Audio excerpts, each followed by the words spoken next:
네, 오늘 제자도에 대해서 다루는 두 번째 시간 좀 같이 한번 말씀을 나누려고 합니다. 우리가 예수 그리스도의 제자라고 했을 때 꼭 기억해야 하는 것이 있었는데 우리는 예수 그리스도의 제자이다. 다른 어떤 누군가의 제자가 아니라 예수 그리스도의 제자이다. 예수 그리스도의 제자라면 예수 그리스도를 따르는 사람이다라는 것들을 여러분이 반드시 기억하시기 바라고요. 지난주에 제자도라는 제목으로 말씀을 나누면서 제자가 갖춰야 할 자세를 말씀을 드렸습니다.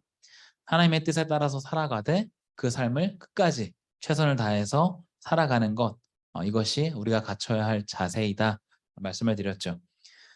그런데 제자도라는 것이 내가 이제 예수 그리스도의 제자로 살아가는 것뿐 아니라 또 다른 사람들을 이제 제자 삼는 것이라고까지 말씀드렸습니다. 나만 그렇게 사는 것뿐 아니라 다른 사람들도 나와 같이 제자로 만들어가는 것이다. 그래서 우리에게 주어진 이 제자라는 고생길이 다소 부담이 되지만 그럼에도 불구하고 우리가 이 길을 가야 하는 이유는 그것이 곧 내가 사는 길이고 예수님께서 나에게 맡기신 일이기 때문입니다. 그래서 그 제자도에 대한 것들을 지난주에 같이 나누었고요. 저와 여러분이 함께 이 제자도의 길을 잘 걸어갈 수 있기를 간절히 소망합니다. 지난주 설교를 굉장히 짧게 잘 요약해서 말씀을 드렸습니다. 오늘 제자도를 다룸에 있어서 꼭 필요한 것을 좀 같이 한번 나누려고 합니다. 지난주에 제가 이제 예전에 사역했던 분을 이제 같이 만나가지고 이야기를 하면서 이런 이야기를 했어요. 지금의 청년부와 예전의 청년부의 차이점은 무엇인가? 여기서 말하는 예전이라는 것은 10년에서 15년 전 정도가 되겠습니다. 지금의 청년부와 예전의 청년부의 차이점은 뭔가? 뭐 길다면 길다고 할 수 있고 뭐 짧다면 짧다고 할 수 있겠죠. 그 차이는 뭘까? 구체적으로 이야기했을 때 그때는 어떤 경건에 대한 열망이 있었는데 지금은 그때에 비하면 부족한 것 같다. 그 차이가 뭘까에 대한 이야기였습니다. 그래서 같이 이야기를 나누면서 청년부에 꼰대들이 사라져서 그런 것 같다 라는 이야기도 했고요.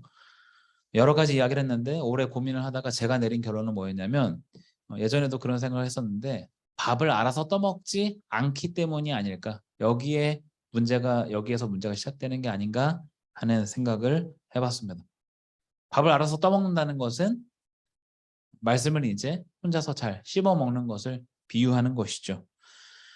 주일에 예배를 잘 드리고 목장 모임에 잘 참여하는 것 물론 중요한데 그것을 우리 신앙이 자라기에는 역부족이죠. 그래서 내가 매일 삶의 자리에서 아니면 또 나의 자리에서 말씀을 읽고 묵상하는 것, 또 기회가 주어진 대로 말씀을 공부하는 것, 이것이 필요합니다. 이것이 밥을 알아서 떠먹는 것이죠. 오늘 본문 디모데후서 3장 14절에서 17절은 이 밥에 대해서 이야기를 합니다. 같이 한번 살펴볼 텐데 밥을 알아서 떠먹기 위해서 필요한 것은 무엇인지 그리고 이 밥의 효능에 대해서 같이 한번 살펴보겠습니다. 먼저 밥을 알아서 떠먹기 위해서 필요한 것인데요. 14절과 15절 상반절까지를 같이 한번 읽어보겠습니다. 디모데후서 3장 14절 15절 상반절 같이 읽겠습니다. 시작. 그러나 너는 배우고 확신한 일에 거하라. 너는 내가 누구에게서 배운 것을 알며 또 어려서부터 성경을 알았나니. 디모데후서가 이제 바울이 디모데에게 쓴 편지라고 말씀을 드렸었죠. 물론 디모데 한 명을 위한 편지는 아닙니다.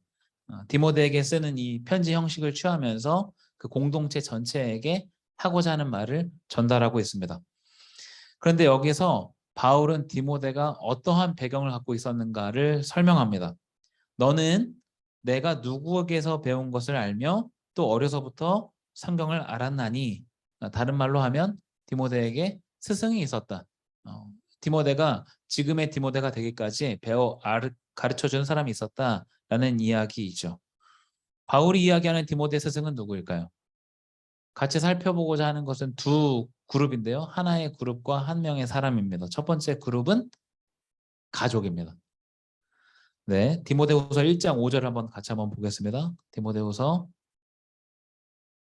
1장 5절 같이 읽겠습니다. 시작. 이는 내 속에 거짓이 없는 믿음이 있음을 생각함이라.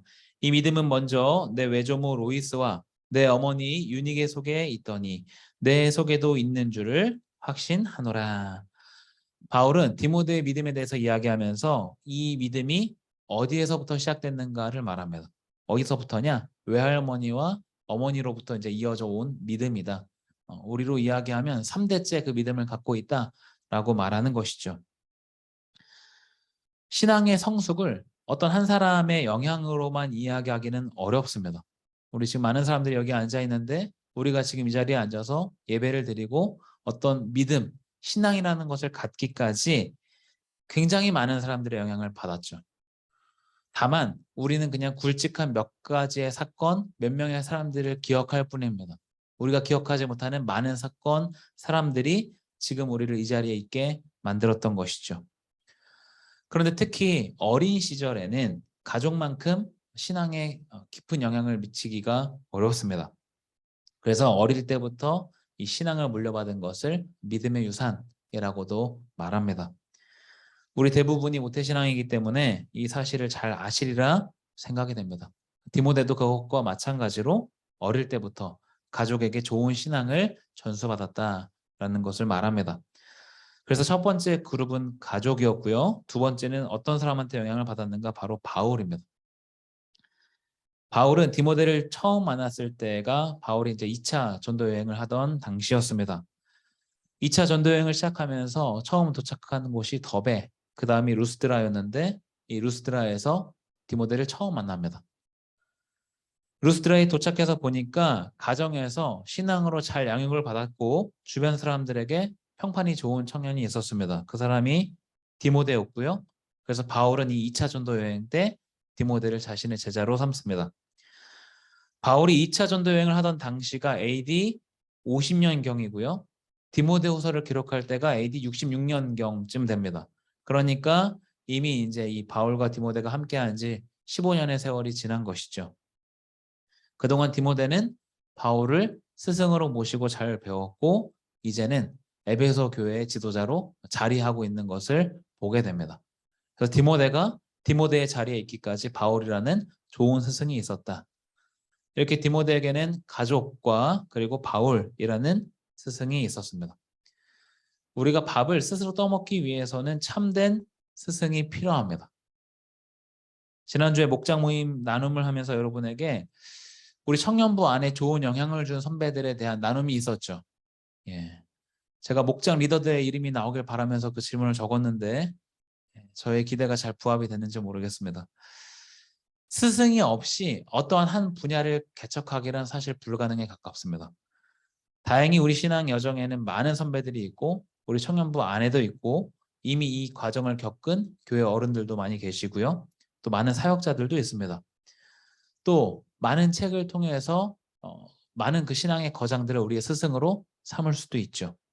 뿐만 아니라 성경에는 많은 이제 믿음의 위인들이 기록이 되어 있습니다. 문제는 이것이죠. 스승은 많은데 우리가 스승을 스승으로 삼지 않는 것입니다. 좋은 사람들도 많고 배울 수 있는 것도 많지만 배우려 하지 않을 때 스승은 그 역할을 할 수 없는 것이죠. 신앙의 여정에 있어서 아직 스승이 없다, 나는 아직 스승이 없다라고 생각되는 분들은 당장 오늘부터라도 스승을 찾아보시기 바랍니다. 그래서 내가 배울 점, 얻어가야 할 점을 찾고 익히려는 노력이 우리에게는 필요합니다. 다시 한번 정리하자면 우리가 밥을 알아서 먹기 위해서 스승이 필요하다. 그래서 오늘부터 여러분들이 그 일에 열심을 내시기를 바랍니다. 자, 그러면 말씀이 우리에게 가져다 주는 유익은 무엇인가? 왜 그렇게 성경을 읽는 것이 우리 믿음의 근간이라고 하는데 그 유익은 무엇인가를 같이 한번 보려고 합니다. 본문의 말씀을 통해서 같이 한번 살펴볼 텐데요. 먼저 첫 번째입니다. 디모데후서 3장 15절 하반절입니다. 같이 읽겠습니다. 시작. 성경은 능히 너로 하여금 그리스도 예수 안에 있는 믿음으로 말미암아 구원에 이르는 지혜가 있게 하느니라. 아멘. 성경은 어떤 능력이 있습니까? 친절하게 제가 노란색으로 해놨죠. 구원에 이르는 지혜가 있습니다. 그러면 여기서 말하는 구원은 어떤 의미인가? 여러분이 생각하는 구원은 어떤 의미? 여러분은 어떻게 생각하세요? 구원, 여기서 말하는 구원은 뭐다? 죄로부터 구원받는 것이다. 신약에서 구원은 굉장히 다양한 의미로 사용됩니다. 우리는 흔히 이제 죄로부터 구원받는 것을 구원이라고 이야기하는데 그것뿐 아니라 굉장히 다양한 영역에서 구원을 이야기하는데요. 여기서 말하는 구원이라는 것은 우리가 매일의 삶에서 경험해야 되는 구원을 말합니다. 매일의 삶에서 어떤 구원을 경험할 수 있을까? 여러분이 매일의 삶을 살아가면서 지난 한 주를 잠깐 떠올려 보시겠어요? 지난 한 주간 여러분이 경험해야 될 구원은 어떤 것이 있었습니까? 우리가 경험해야 될 구원은 굉장히 많죠. 회사에서 내가 꼴보기 싫은 직장 상사의 헛소리로부터의 구원 필요하죠. 100번 알려줘도 따라하지 못하는 부하 직원으로부터의 구원, 나만 바라보고 있는 가족의 기대에서부터의 자유함, 취준의 압박으로부터의 자유함, 쉽게 잠들지 못하고 잠에 들어도 꿈만 잔뜩 꾸다가 깨는 수면 부족에서의 치유, 현대사회의 만병의 근원인 스트레스로부터의 해방, 코로나로부터의 해방, 질병이나 상해로부터의 깨끗함, 이 모든 것을 표현하는 단어가 구원이라는 단어입니다. 그렇다고 한다면 여러분들이 경험해야 될 구원이 있습니까? 없습니까? 그렇다고 한다면 우리가 경험해야 할 구원은 굉장히 많죠. 이런 구원에 이르는 지혜가 있게 하는 것, 그것이 성경입니다. 말씀을 읽고 묵상할 때 우리는 구원을 경험합니다. 위기를 헤쳐나갈 지혜를 얻게 되고 하나님의 일하심을 보게 되고 참된 평안과 자유함을 누립니다. 그 유익이 여러분에게 있으시길 바랍니다. 두 번째 유익은 16절에 기록이 되어 있습니다. 16절 말씀 같이 한번 보겠습니다. 같이 읽겠습니다. 시작. 모든 성경은 하나님의 감동으로 된 것으로 교훈과 책망과 바르게 함과 의로 교육하기에 유익하니. 어떤 유익이 있는가? 교훈과 책망과 바르게 함과 의로 교육하기에 유익하다. 여기서 두 가지를 좀 구분할 필요가 있습니다. 교훈과 의로 교육함, 노란색으로 되어 있는 이 교훈과 의로 교육함이 해당되는 부류가 있고요. 가운데 있는 책망과 바르게 함이 해당되는 부류가 있습니다. 바울은 이 대상을 나눠서 설명하고 있는데요. 교훈과 의로 교육함, 이 노란색으로 되어 있는 부분은 그리스도인들을 대상으로 한 이야기입니다. 성경을 읽고 말씀을 가까이 하는 것, 이것이 참된 교리를 배우고 의로운 행위를 배우는 길이다 라고 말하면서 그리스도인들에게 그렇게 말하고 있습니다. 그럼 이 가운데 해당되는 사람은 누구일까요? 여기에 해당되는 사람들은 에베소 교회에 들어온 거짓 교사들입니다. 그들을 가리켜서 책망과 바르게 함이 필요하다. 성경을 통해서 거짓 교사들을 책망하고 그들의 탈선을 멈추게 하는 것이 필요하다. 그래서 사실은 이 문장이 두 부류에게 이야기하고 있는 내용입니다. 요약하자면 성경은 바른 길을 가르쳐주는 참된 교과서다라고 정리할 수 있습니다. 그리스도인으로 우리가 살아가면서 많은 고민의 순간들이 있죠. 특히 가치 판단이 제대로 서지 않을 때 그때 우리의 기준은 말씀이어야 합니다. 말씀 속에 답이 있습니다. 정확하게 내가 속한 상황을 그대로 물론 묘사하지는 않죠. 왜냐하면 성경이 그것이 기록된 시대적인 배경이 있기 때문입니다. 성경에서 비교적 후대라고 할 수 있는 이 신약이 기록된 것도 이 이야기하는 배경 대부분은 1세기 후반을 말합니다. 그래서 성경이 이야기하는 배경의 가장 후대는 1세기 후반이다. 그래서 지금 우리와는 굉장한 간극이 있죠. 세번역 성경이나 메시지 성경을 보면 표현이 이제 현대어로 되어 있는 것뿐이지 기록된 배경은 언제냐? 우리나라로 이야기하면 삼국시대쯤 된다는 이야기입니다. 삼국시대가 기원전에서 시작해서 기원후로 넘어오는 시대이죠. 그때 이야기다라는 것입니다. 그래서 우리는 성경을 통해서 하나님께서 말씀하시는 그 의미를 배우고 우리 실생활에 적용하는 해석의 과정이 필요합니다.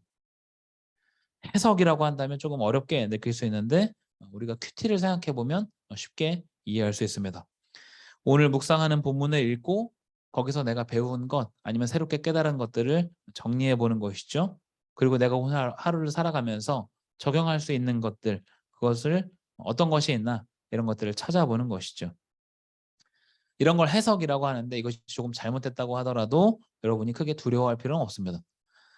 중요한 것은 말씀대로 살아가고자 하는 노력입니다. 그리고 목회자나 신앙서적의 도움을 받을 수 있죠. 이렇게 성경은 우리의 삶의 바른 길을 제시하는 유익이 있습니다. 이것이 두 번째 유익입니다. 마지막 세 번째입니다. 한번 보겠습니다. 디모데후서 3장 17절입니다. 같이 읽겠습니다. 시작. 이는 하나님의 사람으로 온전하게 하며 모든 선한 일을 행할 능력을 갖추게 하려 함이라.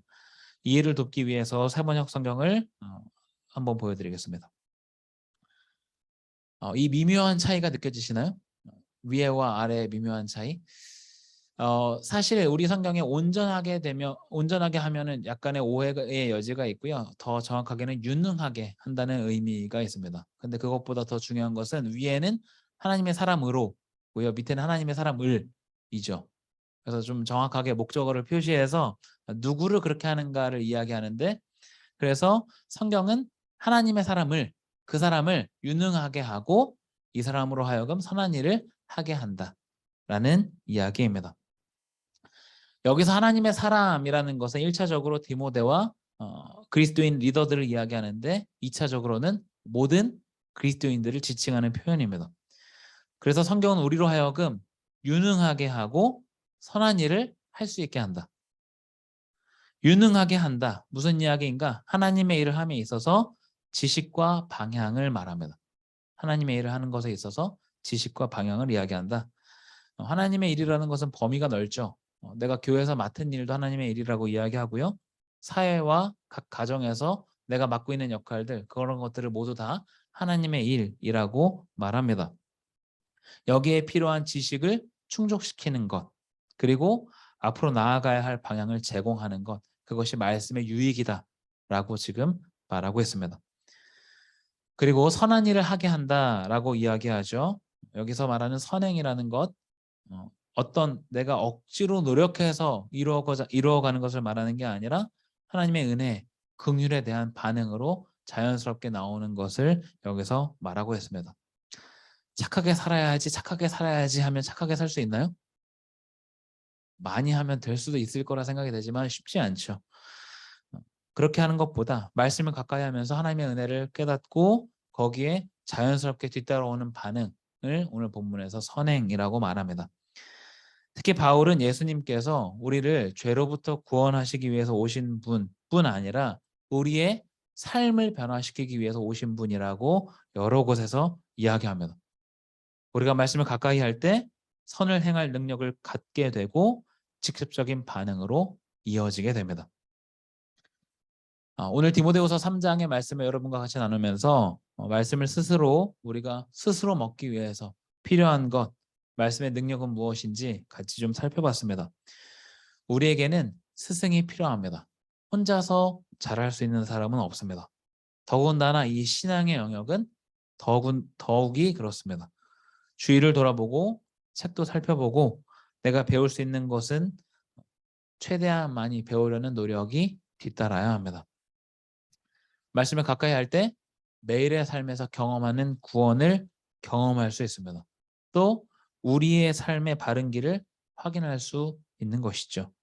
마지막으로 우리의 삶이 변화되는 것을 우리가 경험하게 됩니다. 다른 것이 경건의 능력이 아니라 말씀을 가까이 하는 삶 자체가 경건의 능력입니다. 지난주에 살펴본 대로 마지막 때에 사람들이 보이는 반응 중에 하나가 있었죠. 경건의 모양은 있으나 경건의 능력은 부인하는 사람들, 그런 사람들이 마지막 때에 보이는 특징이다라고 말합니다. 실속은 없고 입으로만 떠든다라는 것이죠. 그래서 경건의 능력이 없는 사람들보다 더 최악인 사람들은 없는데 있는 척하는 것입니다. 경건의 능력이 없는데 있는 척하는 사람들. 경건의 능력이 없고 하나님을 아는 지식이 없다면 솔직하게 고백하는 것에서 시작을 해야 하는데, 신앙의 연수와 경험과 배경을 깔고 뭐라도 좀 되는 것처럼 행동하는 것, 이것이 우리가 가장 지양해야 할 길입니다. 말씀 앞에 서 있는 저와 여러분 모두 경건의 모양뿐 아니라 능력을 갖추어 가기를 소망합니다. 그래서 조금만 누가 건드려도 그냥 빌빌거리면서 쓰러지는 것이 아니라 영적인 거장으로 든든하게 서갈 수 있기를 소망합니다. 다른 것에 비결이 있지 않습니다. 말씀을 가까이 하는 삶에 그 비결이 있습니다. 그것이 곧 경건의 능력임을 기억하고 말씀을 가까이 하는 실천, 이 실천이 이어지는 우리가 될 수 있기를 간절히 소망합니다. 함께 기도하겠습니다.